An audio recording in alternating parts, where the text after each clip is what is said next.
Sunday School teacher, I'm glad that you have joined us for our time of preparation as we get ready to teach this coming Sunday. We are looking at the lesson for June the 10th.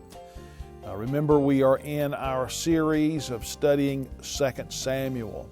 I would encourage you to do as much reading as possible as we go through this.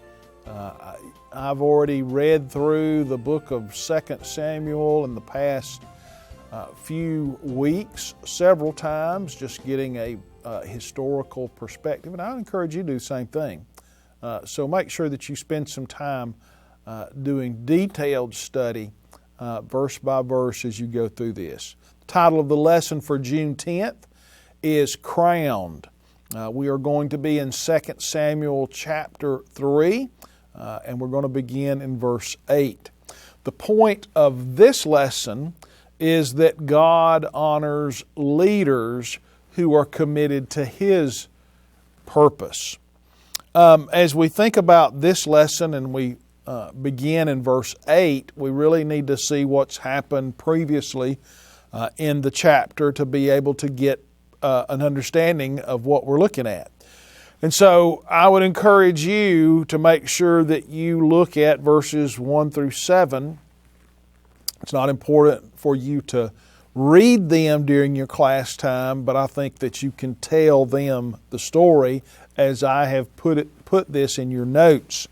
We have Abner, and Abner had been the key instigator all along with the drawn-out war between Saul and David's people. So he, even after Saul's death, he was the instigator of the tribal wars between the family of Saul and those who were followers of David.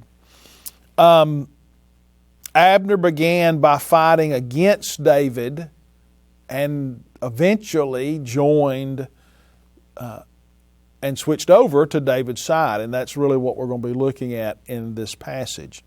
And then we see at the beginning of chapter 3 that Abner was acquiring power, that as when Saul died, Abner was the one who was gaining the influence and the power. Abner was not a family member, not a child of Saul, but he was the leader of the army. We see that in verse 6 of chapter 3, and then chapter 3 begins by telling us that David's house grew stronger than Saul's house. Abner was Saul's cousin, and he was the commander of Saul's army. And where we're going to pick up the story is the latter part there, verses 6 and 7 of chapter 3. Abner was mad at Ishbosheth, who is Saul's son, surviving son, and trying to lead the revolt against David. Ishbosheth had accused Abner of seeking the throne and made accusations of him. Abner therefore declared his loyalty to David and recognized that David's rule over all of Israel was God's plan. So let's see what we've got here beginning in verse 8. In verse 8 it says, Abner was very angry about Ishbosheth's accusation. Am I a dog's head who belongs in Judah, he asked.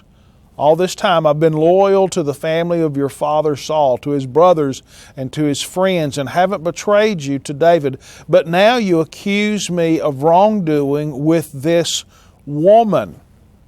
May God punish Abner, speaking of himself, and do so severely if I don't do for David what the Lord has sworn to him, to transfer the kingdom from the house of Saul and establish the throne of David over Israel and Judah from Dan to Beersheba.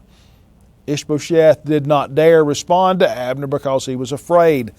of him. So here we have the new ally for David. Ishbosheth had accused his commander, and it is a